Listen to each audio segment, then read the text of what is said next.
Welcome to the Gentlewoman Boss Podcast. I'm your host, Michelle Horlbogen. I'm on a mission to foster civility, respect, and integrity with a dash of sartorial elegance in the boardroom and beyond, and I invite you to join me on my quest.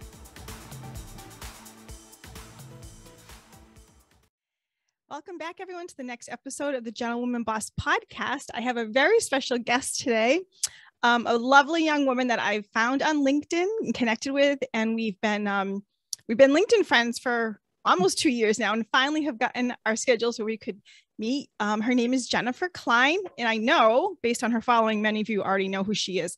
But for those who don't, I'm going to give you a little bit of the background in her bio. So Jennifer Klein is a self-taught woodworker and flag maker who views her craft as her life's calling. Widowed at the age of 37 and a mother of 2 young children, she picked up her husband's tools to make necessary repairs around their 200-year-old farmhouse. Eventually, she gained a handy reputation among friends and coworkers, prompting one to ask for a thin blue line flag. That flag led to hundreds more and new opportunities. Jennifer is currently a social media presence and influencer, I will add, and content creator with over 275,000 followers. That is crazy. Welcome to my show. Thank you. I appreciate the intro, and I appreciate you giving me the time to share my story. Thank you for having me. Well, I'm just so excited to have you here. And I think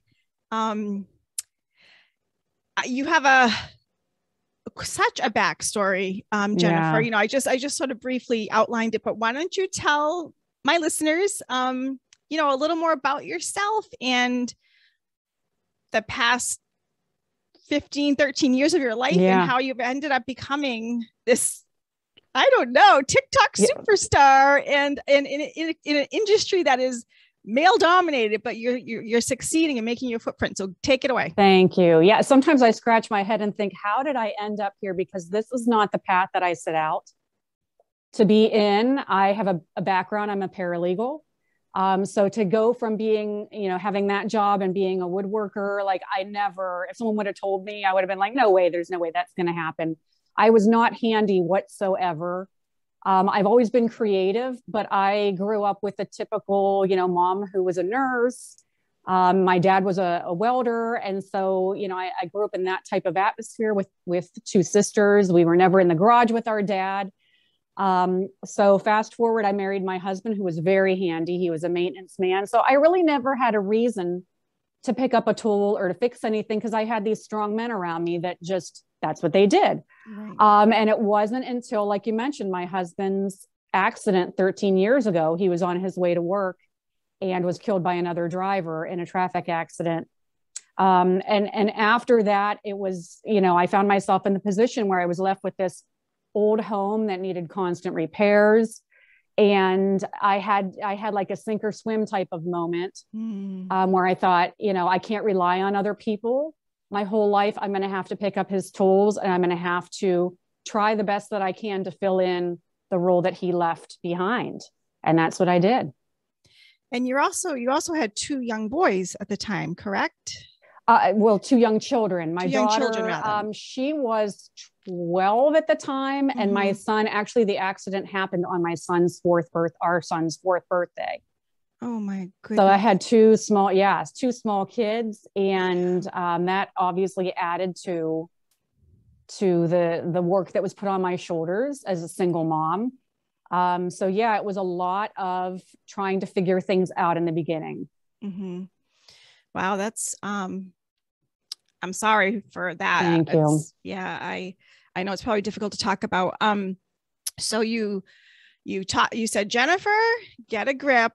Yeah. This is our 200-year-old farmhouse, right? I've got stuff to do. I've got to learn. And you just plowed your way through that. I love those kind of stories because especially working with power tools, right? That's a little fearful. It was. And it was not even to where, like, our house is 1818, we think.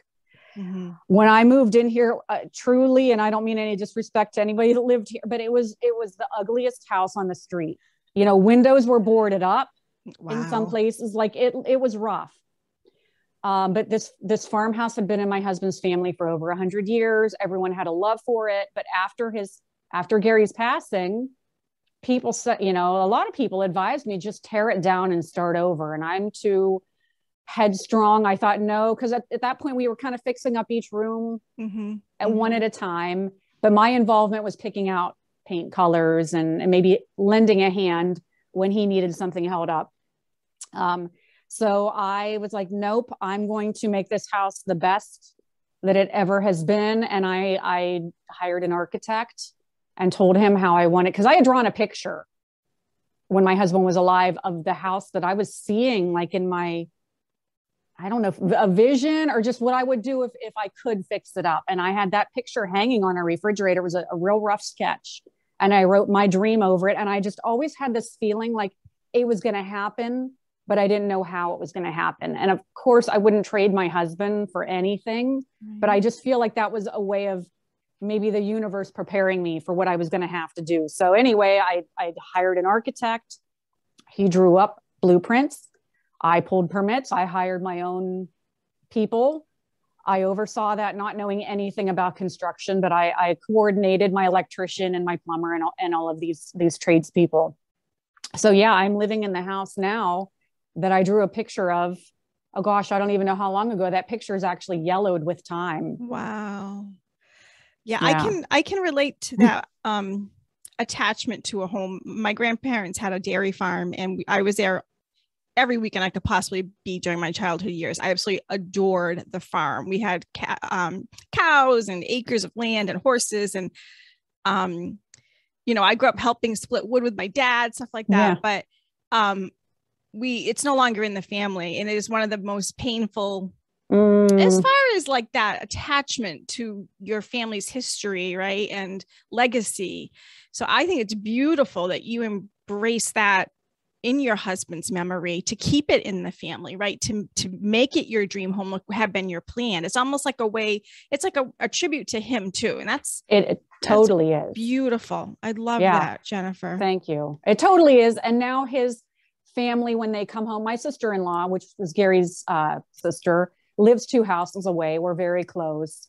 And so whenever there's a family party that's going to be had, everybody wants to come to grandma's home. So I really felt, and Gary and I had plans to one day fix it up. I don't know if it was going to be to this magnitude, but I thought I have to carry on and do this, as you said, like a tribute to him, and a place that when we have family reunions, they can come to grandma's house. Yeah, I just love that. I love that you value that. I think that, we live in such a throwaway society on so many levels, right? Or even like people not really understanding the importance of land and home and what's been built that came before you. I'm a strong advocate for that, and to appreciate it, because like I said, it's a throwaway world, and even people's lives are throwaway today. It's just crazy. Oh, when I think of my childhood, it wasn't perfect by any means, but I was so blessed. Just having the farm, that in itself was just such an incredible experience.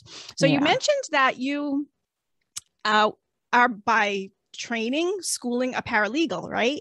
So tell me a little bit about that part of your life, because I recall in conversations we've had previously, there was sort of you went through a weird sort of issue that ended up, you left your beloved career, right? Do you want to talk about it? Sure. Yeah. Okay. Yes. And I share this story because I know for a fact there are other women or other people listening right now that are going to identify with a lot of what I'm about to say and go, oh my gosh, the issue of sexual harassment and workplace bullying is often thought of as a male boss and a female employee. And I had where my harasser was my female boss. And so that is a different ball of wax in and of itself. But I had a job, just to give you the cliff notes, I had a job working at the prosecutor's office in a neighboring county, and I was the grand jury coordinator. And I loved that job. I was good at it. Not to pat myself on the back, but when you're a good employee, right. I knew I was doing a good job. There was never the jurors all at the end of their 2-month term, they didn't want to go because I treated them so well and was welcoming. And these are people that came in like their first day, like, I'm going to get out of jury duty. And I'm like, I'm going to flip you and you're going to like it by the time you leave here. And that was always my goal. And, you know, the jurors, they all had nothing but good to say. In that capacity, I worked with all of the police officers in Summit County coming in to testify before the grand jury. So I got to know them very well. Mm-hmm. And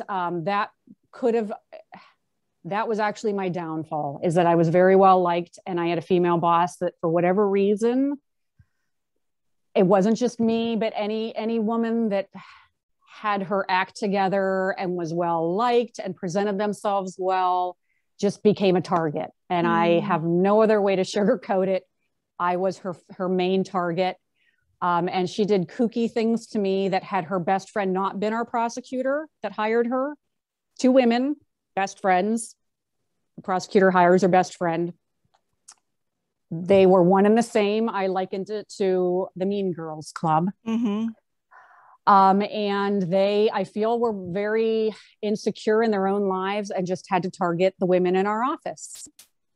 Yeah, I was not the only one. Yeah. I had a very similar experience that for some reason, when you try to do a good job and like you said, present yourself well and strive for excellence and make people feel welcome and comfortable and safe. And you just go above and beyond. There are people that are so threatened by that. And I had a very similar experience, Jennifer. Yeah.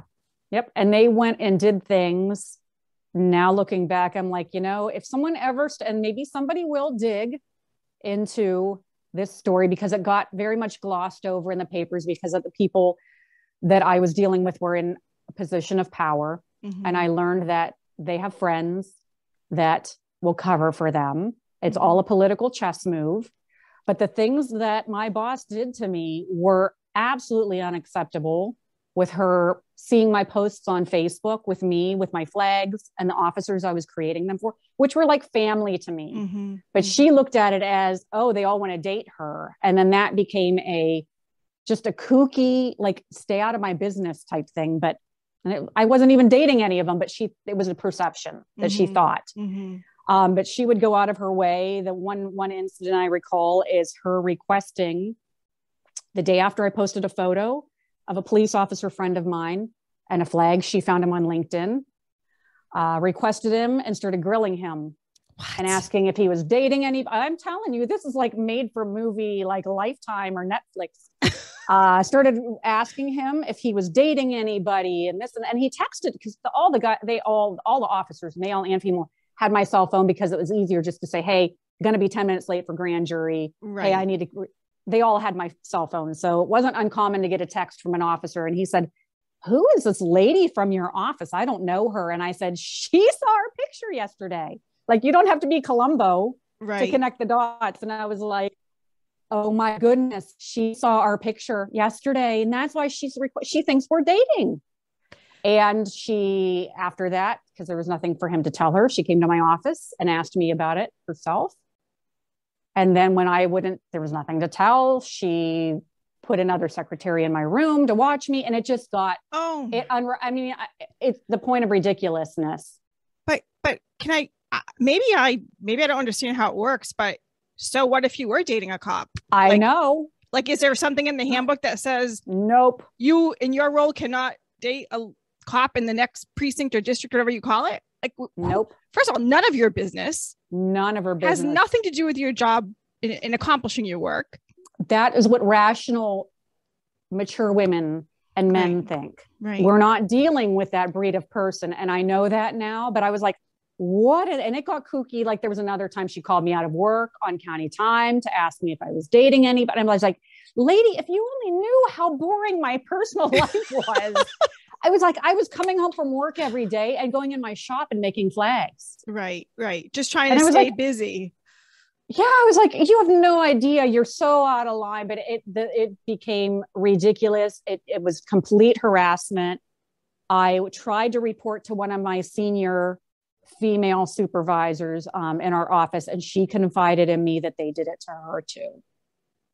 So that is one of the more odd forms of sexual harassment where you're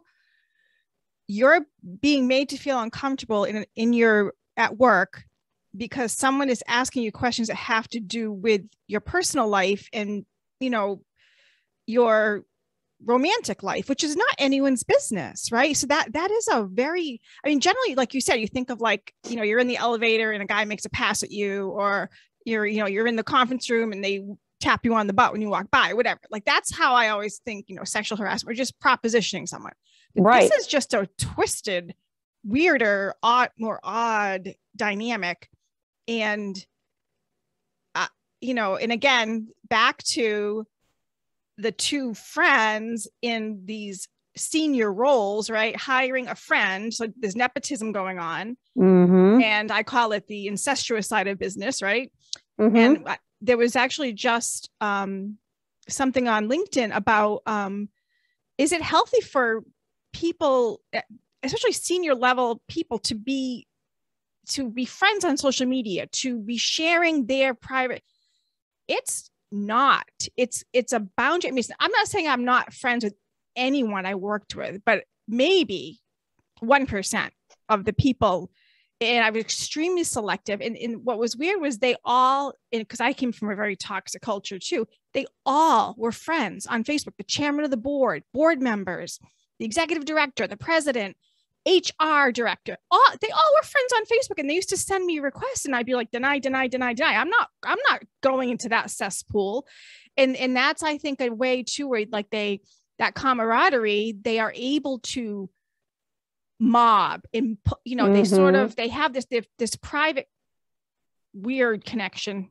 I don't get it. And half of them were all related to each other on top of it. So oh yeah, that's bad. That's a bad situation. And I would actually, after she started digging and I knew she was like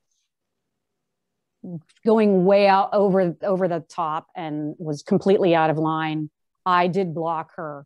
But blocking your bot, like, that's not, I knew she'd know that I blocked her. I know. But I thought, I'm not having you digging around and looking at I was doing good. I was doing good with my flags and bringing positive attention to the office.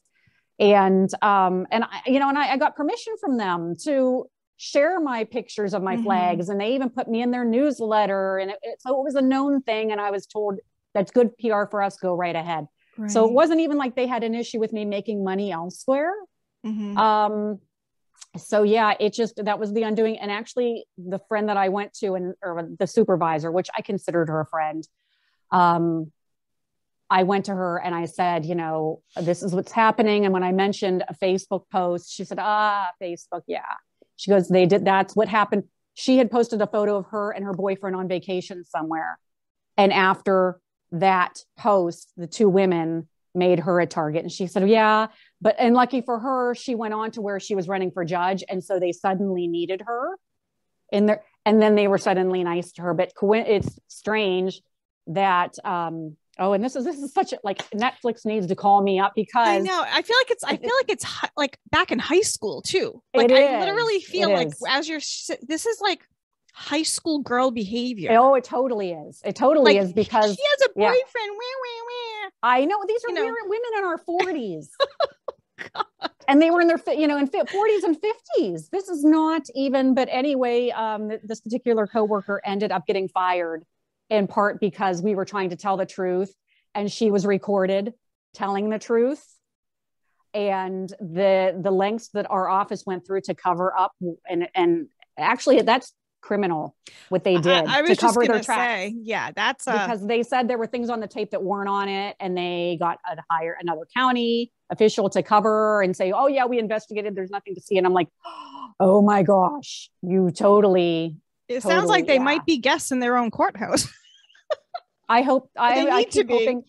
They do need to be, but I've had to move on from that, because at one point I was like, this is if I wake up every day thinking about the people that have wronged me, it's going to keep me stuck. Yeah. And I want to, and I know someday, I had a dream that I ran into my boss in our cafeteria that was in the courthouse, but it was so vivid to me. But in my dream, I told her, I want to thank you for the way that you treated me, because you put me in a better position by trying to hold me down. And in my dream, I knew in my heart, like I was faking it. I was faking the funk, but I just wanted to make her mad. But then when I woke up, I said, you know what? I someday will say those words to her and I will mean it. I will have the emotions to back it. And things are finally happening for me. Now, this is 3 years ago that I walked out. Right. But things are finally happening to where I know I will thank them.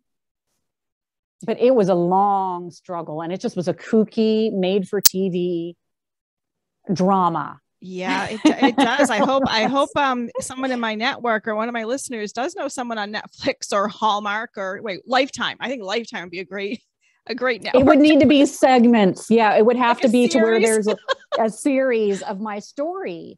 And that would be a juicy part of it, because there's just so much craziness to where people are going to be like, no way, I don't believe you. And I'm like, going to be like, yeah. And here's 10 other people that can tell you that that's the truth. Yeah. I think there's a couple things, very important things you mentioned in that you didn't just go ahead and start building your side hustle or your brand, right? Your personal brand without getting approval from them, which was very respectful of you, because I mean, honestly, unless it's in gross conflict to your role in a company, who cares if you're doing something on the side? If you're doing your job, it's like another whole thing. And now they're saying, now organizations are saying, encourage your personnel to do that. That can be great PR. Like you said, initially it was great PR for them.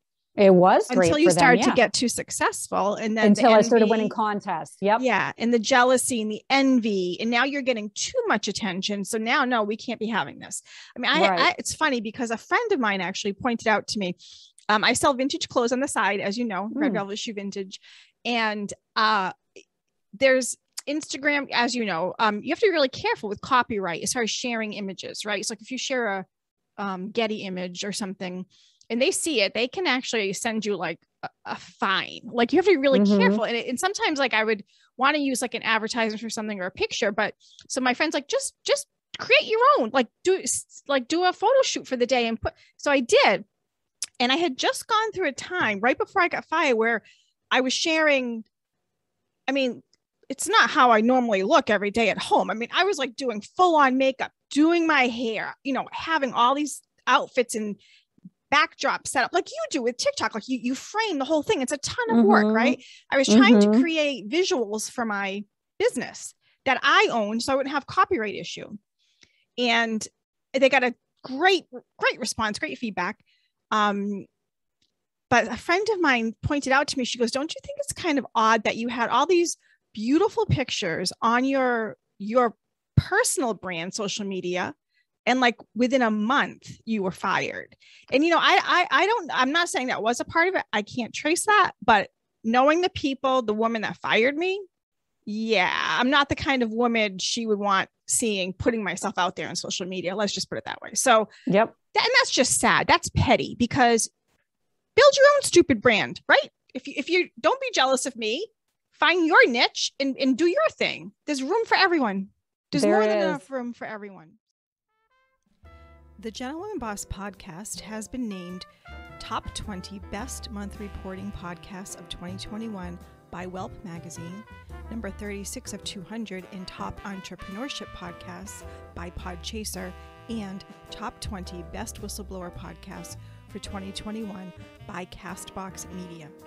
For sponsorship opportunities, please visit our website at thegentlewomanboss.com. Some people can't see that my boss went so far when I was convinced that I needed to put myself out on YouTube and create videos so that if a lady wanted to see how to change something in the toilet, that there were examples of women as well as guys. Right. So I started making videos, started doing my YouTube channel. My ex-boss would call my coworkers into her office to watch my videos and make fun of me. That's how petty and pathetic.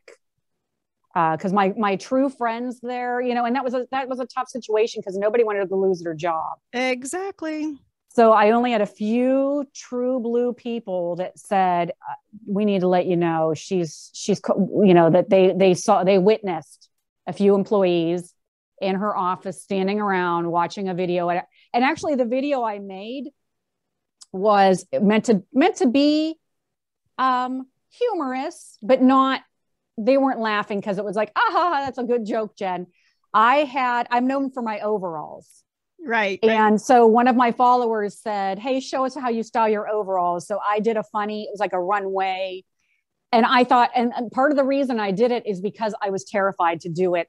I danced and modeled my different overalls, but it was meant to be funny. Like I had a disco look, I had a cowboy look. Right. So it just was like, I had someone edit it because I didn't know anything about editing, to have like a curtain come back. And it just was like a cute, and I was like, I'm going to do this because it scares the heck out of me. And you've got to face the fear. I've done it. Right. Yeah. But never did I think that they would take it and twist it and turn it into something.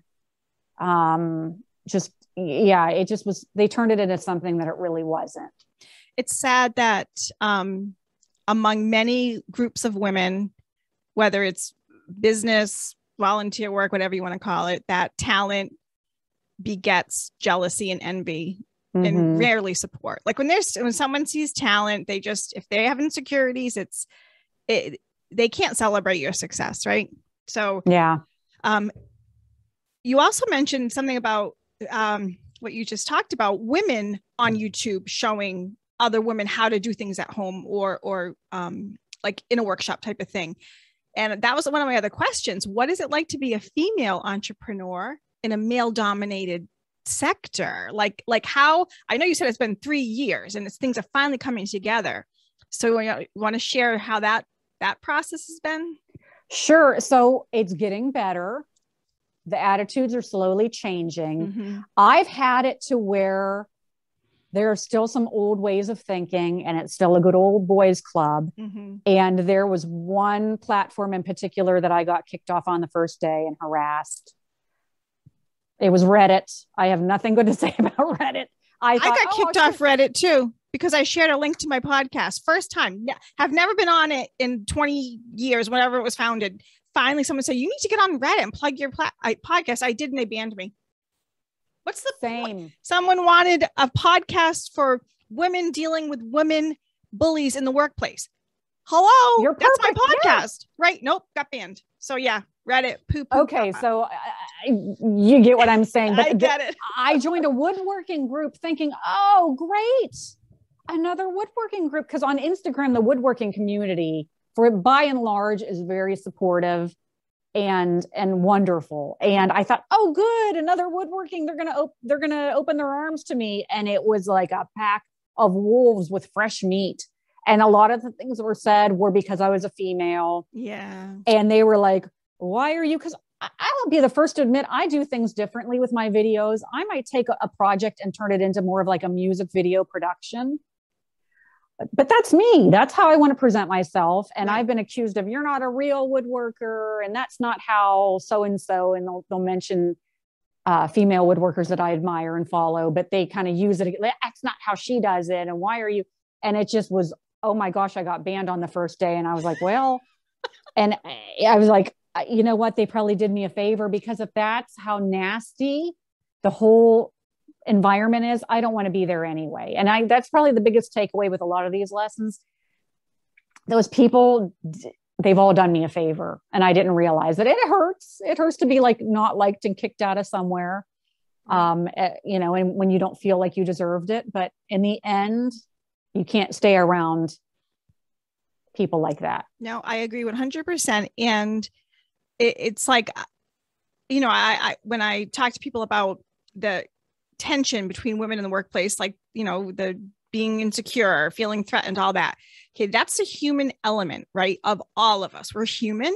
We all have our insecurities, we all have, and that's noted. However, when you're ostracized or kicked out of, or not, left out of intentionally, that there's a human element to that on our end too. And that hurts too. Right. So like, if you're going to give one person grace because they're insecure, then you have to understand that on the other side of it, being the person ostracized, that's our human element. It hurts. Like you said, it does hurt, but like, you can't stay stuck in that. And generally when that door closes, there's a very good reason, right? And you're probably saving yourself from a lot of more toxic behavior. So oh yeah, you just look like, you know, it's, and I think it's a lesson learned. So recently my husband and I, we do volunteer work, and we had a change in our assignment. It was disappointing because we had invested 7 years into this. I mean, many hundreds of hours. And I have to say, like, I kind of took it. It means like getting fired again. But I think all the work I did from getting fired from my secular job, right, kind of prepared me for like, well, it is what it is. Yeah, it hurts. Not, you know, it doesn't feel fair, but we did good work. We know we did good work, and move on to the next thing. You know, he was heartbroken, and I was trying to like comfort him. So I think it shows how the process you go through, the grief of losing a career you love, losing a job, and then doing the work to get, like you said, to the place where you're not going to let that define you or continue to harm you or keep you down, and you rally and you move on. Then that's growth phase. You become more empowered. Yeah, and so here do. I was the one helping him, you know, and he actually said, he's like, I think I kind of finally understand what you went through. Mm-hmm. I mean, he did. Yeah. He was a wonderful support, but until you've kind of experienced it, it's hard. You know, it's hard. And that's when I learned that you can actually grieve a job. Oh, yes. I woke up for the first, I don't even know how long, year, crying like I should be going. And I'd look at my watch. Okay, our cases should be starting. And then a lot of the officers didn't know. So I would continue to get text messages. Hey, I'm going to be late.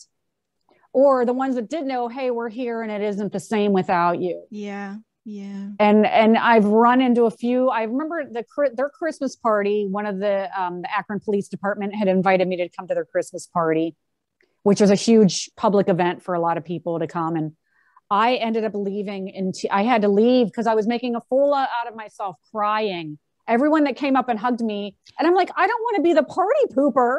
And I left early. I couldn't even be there, and I've not gone back since, because I'm telling you, even after 3 years, I would still cry. I've run into a few of them out. I was with one of my friends. We were at Olive Garden, and 3 detectives came in, and they were like, Jen, and they hugged me, and I got teared up on them and couldn't talk. Yeah.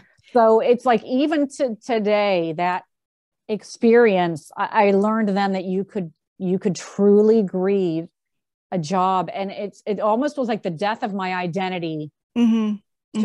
And I think it's so true. And because it's not just, and I've talked about this before in other episodes, it's not just the loss of a paycheck. It's not just the loss of your health insurance, your 401k. 401k, you know, it was everything. It's not just the financial, right? Right. It's the routine of your life. It's the people that you interact with daily or weekly anyway. It's if you had to take care of the jurors. I had to take care of the residents that lived in my building. They were lovely, amazing people. I cry. I can relate. Cry. And then I got letters, emails, cards, phone calls, and I couldn't even compose myself to talk. I was like sobbing, and they were so sweet, but it was like, it felt good to have someone understand, but it is an absolute, it's like grieving a death. And maybe, I don't know, but that's why you do have to do the work. As you know, right? Losing your husband, there are stages of grief, and you have to push yourself through every one, or you will get stuck. You will get stuck. And it's the same with this, especially when it's one thing if you quit your job because you have a better offer. That's a whole different, you're going to still miss your people, but it's different when you're pushed out of something. I didn't want to leave. Yeah, I did not want to leave. The final straw for me was when I finally got the courage to speak to the prosecutor, thinking that she has no idea what my boss is doing to me.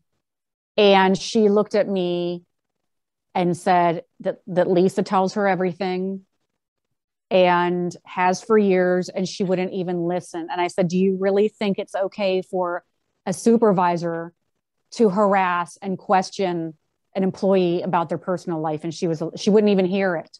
Wouldn't even say, let's go in the other room. Let me hear your concerns. Let me hear your side. She said, nope. Lisa tells me everything she has for years, and basically called me a lot. And I went, like, I grabbed my head in disbelief, and I went, oh my God, I thought you'd be horrified when you heard. And that's not the case. And then I just had like a I think my ears started ringing. I thought I was going to pass out kind of moment. Yeah. Yeah. And I was like a panic attack. And I'm like, I can't stay here. Well, because you're not being heard. You're not being heard. People are condoning and allowing, and by staying silent, they're condoning it, and they're supporting that behavior. So how can you stay at a place where you're not heard? Your psychological safety isn't a priority. You know, you did what you had to do. I did. Yeah. And after I left, I realized they were setting me up because I had filed a complaint and I had won my complaint with the HR or with the county. And I saw after I left that they were setting me up to fire me. Now, I was a perfect employee. Had all of my evaluations were above, well, you know, exceeds and all of that. And after I left, they put a bunch of things in my file, my personnel file that were not there before. And I saw that some of the people that play their game were starting to trying to document it to make it look like I wasn't doing my job. And I was like, oh my gosh, where did it? Because I requested my personnel file. I'm like, when was this added? Yeah, I had the same. I'm like, it is so twisted, the lengths they will go to cover up the toxic, ridiculous, illegal behavior. Same thing. The day I was fired, I texted HR and I said, I want my personnel file now, because I knew exactly what they can be up to. It came a week later in the mail. My job description had been completely edited to make it look like I had overstepped my job description and, you know, got myself into stuff that wasn't my business. You know, I know exactly what my role was. And the things I brought up that I got fired for bringing up were more than my business based on my role. So of course I have my original job description and my lawyer has all that stuff. So it is what it is, but it is crazy. It is, you know what? And I think too, when you're in a toxic work environment or leadership is not holding themselves or others accountable, it's like the person that tells the lie that has to tell the lie to cover the lie, that has to tell the next lie, and then they're trying to remember the lies, and it just is that snowball effect. And it's like I worked for politicians. These are the people that are supposed to uphold the law and be truthful. And when I saw the other side of that, and I did try going to a representative like the top of Ohio and saying, look, they're running a campaign on county time and I can prove it. Nobody wants to hear it. Yeah. Nobody wants to look into it. Nobody wants to. The only person that ever called me to ask me was their attorney that they hired. And he sneakily pretended he was being hired by the county that investigated. So he falsified his identity? Yes, me and the other witnesses tried contacting us. That's crazy. There's more to that too. All right. We're going to go on a mission to find someone at Netflix. Okay. If somebody or Lifetime. If anyone of my listeners has a connection there, reach out to Jennifer or reach out to me, because this could be like a hit show. Seriously, you can't make it up. But you know, they always say truth is stranger than fiction, right, Jennifer? Yes, this is a whole, like I said, it should be a movie. It should, but it should be investigated, because these people are still, I thought if they would lie about something small for me,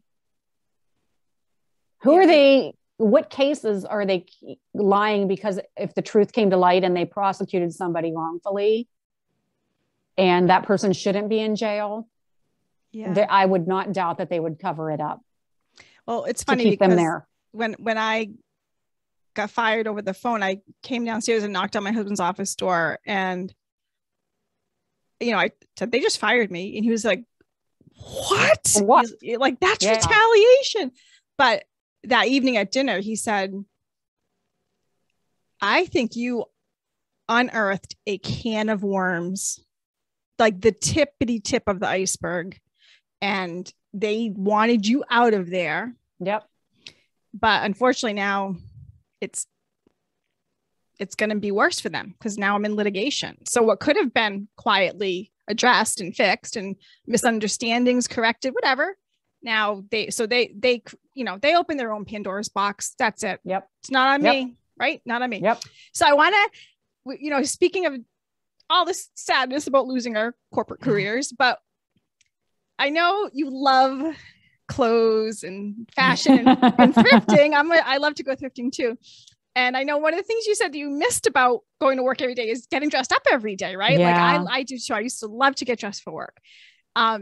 So I know you missed that. And now but now you're in more like your day, you're in work appropriate attire, right? Like you can't be in heels. Well, I know you do sometimes your videos. It's cute. Sometimes. Yeah. You got to like be careful, PPE, all that stuff. Yeah. But I know you, so I know you miss that about work, and I do too, but what could you tell, what thrift store find as far as clothing or a garment or something? What's one of your like top ever finds? Because I've seen in some gorgeous gowns, like, thank you. Yes. So I love, one that sticks out would have to be this beautiful orange. I think the brand is, I think it was the Limited, but it was this beautiful orange leather, like just below the knee skirt. Ooh. And it's just like, I picked it up and it felt like butter. And I was like, you are going home with me. I'm like, do the zippers work? Yep. You're going home with me. I found some beautiful coats there too. Some vintage like fur, which I love animals. I wouldn't go out and buy it, but it was like a vintage fur, I think beaver coat. I think I got there. Super warm. And some nice, like the Limited, beautiful coats I used to wear to work. Yeah. One had a beautiful fur collar around it. Just lovely things. Some beautiful evening gowns, that I thought, I don't know where I think I'm going, but I'm buying this. And I've worn them in videos, like, as you know, to go in a theme with the videos. At Christmas time, I did a 25-day, like countdown to Christmas. Yes. I saw that one. That was great. So I wore all of gowns. those dresses. Yeah. And I'm like, okay, this was a $4 dress, or this was a $2 dress. I didn't know where I thought I was going to go, but I'm glad I bought it. But yeah, a lot of that, or a lot of furniture that I redo comes from thrift stores. Yeah. I love that you do that, because, there is a huge dialogue about sustainability and repurposing, the global warming, all the pollution. They just had that horrible oil spill. There's just so much happening that's affecting the environment. So it's, again, one of the reasons I love vintage and thrifting too, finding new life for things. And it's funny because I'll come home with these whatever gowns, dresses, frocks, and my husband's like, where do you think you're gonna wear that? And I go, this is my Paris wardrobe, because someday I'm gonna get to Paris and this is all the stuff I'm gonna bring. And he's like, oh God, I can see the luggage already, but it's fun. It's kind of fun, and I love finding new homes for stuff. So like you do, right? Like you always, I cannot get over your creativity with like the craft things, and you're just so. Sometimes I'm like, how did she even come up with this concept? So it's amazing. I hope my listeners follow you, because especially if you do love repurposing and if you're creative, Jennifer puts out the funnest content, and Thank you. It's amazing. So to that point, Jennifer, how did you manage to get 275,000 followers on social media? I mean, what was that process like? Did you have like something that was a breakthrough, or it was just slowly built up over the years? Kind of a little bit of both. I've been on Facebook since early. And it was around the time that I saw the DeWalt contest on Facebook that my daughter said, you need to get Instagram too, to show your flags. And then that way, that might help with getting votes to win this contest. So that's why I went on to Instagram. And then later on, TikTok came around. Yeah. And I wasn't looking for anything else because it was already work, just to keep up with the platforms I was on. And Gary Vaynerchuk was the one. I kept seeing all of his posts saying, anyone needs to be on TikTok. This is the growth, this is going to be the next big thing. And I was like, well, okay, if Gary V says I should be on TikTok, I should be on TikTok. And I thought, well, I'll open an account. And if I don't like it, then, because I think this was after Reddit. It was after I tried Reddit. as a new platform. And I was like, well, if they're dreadful, like over on Reddit, then I'll just delete my account and what's the harm that can be done? Right. So I started realizing that my strengths all came together the best on TikTok. And there was one video, to answer your question, there was one video that just skyrocketed that I got, I want to say over 100,000 followers in a short amount of time. Yeah, it does happen. And it was my 80th video that I posted. Oh, wow. So I don't want to fool anyone and think, oh yeah, go on TikTok, you'll be an overnight success. That does happen, but chances are you're going to have to stick with it. So video number 80 that I posted was the one that went viral. It has almost 10 million views. And actually it would have had more. Yeah, it would have had more. But at one point they were going through where they were taking down, and it still happens, where you had a video and then somewhere along the lines that audio got taken away because of copyright issues. Oh, right. So it was one of those where I had this huge success and then the video went silent and it broke my heart. And then because the song I used was I'm Coming Out by Diana Ross. Oh, right. So, because it was like a makeover thing. And I was like, this couch that I made over. So anyway, I just kept messaging, please put the audio back, please restore it. That song is now, approved. And so finally they did after maybe so it was dormant though for a couple years or at least a year. I'd have to look at the time. So now it's back and people are seeing it, but it kind of like lost the momentum. But that was the video that everyone really loved and made me realize that can happen. That is that kind of craziness can happen. Yeah. Yeah. And I've had a couple after that have, but not to that level. I've had a few that, maybe I've had a couple other million view videos. There was one, the t-shirt that I designed and half of it goes to charity. Yeah. That had like 300,000 views overnight and brought in a lot of followers. So yeah, it does happen. So you mentioned a couple important things that the work involved with maintaining social media platforms, right? Like I'm a one woman show too. And I am not on TikTok basically because the thought of maintaining another platform, and I don't know per se if my niche is like yours is, that's a perfect platform for you with what you do, right? The creative. So, I still do get people say, you should get on there, you should get on. But the point is the amount of work, right? Like editing, creating the videos, editing the music, making sure copyright, all this stuff. It's a full-time job in and of itself, right? Mm-hmm. So my other question is, was there ever a time you really, really, really felt like just giving up? Like, I'm just going to go work, find a job. And, how did you push through that? Well, the times that I felt like that, it's been during COVID. Yeah. So I'm like, I don't know that this is a great time to be going out and finding another job right now anyway. And really those down moments would last maybe a day or two. Mm-hmm. And I was like, no, this voice in my head says, keep going. Do not give up. Keep going. Do not give up. And now, I look back at those days and I'm like, those were really rough days. Mm-hmm. But I'm glad that I pushed through and kept going. But yeah, and this is a rough, you don't get a lot of, well, for me, for the last 3 years, like there's not a huge pay off. Like a lot of what I'm doing is free advertising for other people, other companies, in the hopes that they will sponsor me or it will lead somewhere, or I'll get my own show, or there will be some big payoff. Right. So yeah, there's a lot of days and I'm like, why am I doing this? I just went to the Dollar Tree and spent $20 on supplies, or like went and bought paint, and that's all out of my own pocket. And is the payoff really even worth it? There are a lot of days like that, but the underlying, I'm very purpose driven. And I know that I do have a purpose, and I cannot give up on my life's the reason I'm here. Right.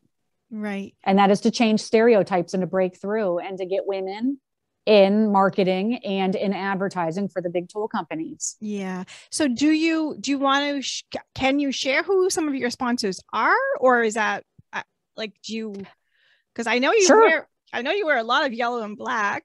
So. Yeah. So I'm not officially sponsored and people think I am. Oh, okay.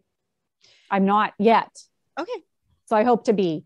But I do have affiliate links like Acme Tools, Yep. Ace Hardware. There are other companies I'm partnering with that are related in the DIY industry. There's one, DGP, that I'm going to be Well, I have partnered with them, but I think that I'll have some type of more of like a paid, influencer capacity going forward. And they make wonderful green products and like for bar and chain oil for chainsaws and degreasers. So there's a box company I'm working with that brings small quantities. If you're a maker and you want to buy really nice boxes and you don't want to go to the big companies that make you buy like thousands of boxes, you can buy quantities of 20. They're cheaper and they're better quality than the competitors. So, and that's Brick and Seal, if I can plug that. So there are things, it's taken a long time, but these companies are watching, especially on LinkedIn. And they're saying, hey, we think you're great. We think that you can maybe promote us, because COVID has changed the game drastically. They can't send their sales force. Yes, they can't send their sales people out in a lot of cases. So they have to look at other ways to get their brand seen in front of a lot of eyes. And what do? You get an influencer and you have them make a video for TikTok. Right. So yeah. So if there's anyone out there listening that is, a Home Depot, Lowe's, whatever company, if your brand reps there, Jennifer would be a fantastic person to collaborate with. She can get your name in front of 280,000 people, like in 30 seconds. So yeah, think about it. Right. Yep. So that's, I just find you so inspiring. Thank you. I do. And like knowing everything you've overcome, it's like sometimes we don't give ourselves enough credit for what we've overcome, right? Because we just always feel like there's the next thing to overcome or the next day to plow through. So it's good sometimes to reflect back. And give ourselves some of that credit and grace and space to just say, okay, maybe I'm not where I wanted to be yet, but I'm definitely further along than I was here or there. Right? Exactly. Yep. So keep up the good work. My final question for you, Jennifer, is what quality of a gentlewoman do you think is most important to emulate and why? I'm going to say fairness. Nice. Fairness. And I feel almost blessed that yes, I had the worst female boss ever, but my very first boss was the best female. And if I had to look at, and her name was Michelle also, it was when I graduated with a degree in fashion marketing and I got hired by Nine West. And I worked under a woman named Michelle, and she was a terrific example of what a boss should be. And she was, the quality that stands out to me is she was fair. She treated everyone and she did things she wouldn't expect. Hey, you go do that over there. And like, I'm going to go sit over here and eat bonbons. Like she got in there, rolled up her sleeves and wouldn't do a job that she wouldn't ask us to do something she herself wouldn't do. Right. So I'm going to say fairness. That's fairness beautiful. Is something that every boss should be fair and not pick favorites. Right. And not let your feelings and your relationships with people cloud your judgment, because it will be your downfall if you do. So fairness. I love that. And I think it is, especially for a leader, right? Yeah. No room for favorites, no room for nepotism, same accountability for everyone, regardless of relationship, in or out of work. And, that's true in relationships in life in general, right? To be fair. Yeah. Fair. That's beautiful. Thank you, Jennifer. Thank you. Thank you. So if any of my listeners do want to, and I know they will, get in touch with you, follow you, find you out there, how can they do that? They can, if you just Google my nickname, because we touched on it. I'd won a contest through DeWalt, and my officer friends jokingly started calling me around the courthouse, Miss DeWalt. So I was like, you know what? And we had our laugh and I'm like, you know what? I like that. So if they just Google Miss DeWalt, you're going to have hundreds of things pop up. I'm on YouTube. Instagram, TikTok, Pinterest. You'll see all kind of things. LinkedIn. Yeah, LinkedIn, yes. And I accept everybody on LinkedIn. On LinkedIn, I'm Jennifer Klein, Cline. And I do accept everyone. And so they can connect with me there. Awesome. And I will put all of that in the episode notes on the podcast as well. So you can visit my my hostess red circle. If you go there, all this information will be there for you. You can just copy paste and go follow this amazing trailblazing woman and entrepreneur and creator and gentlewoman. She's a lady. She's a lady. Thank you. Thank you for having me on. I really appreciate your time.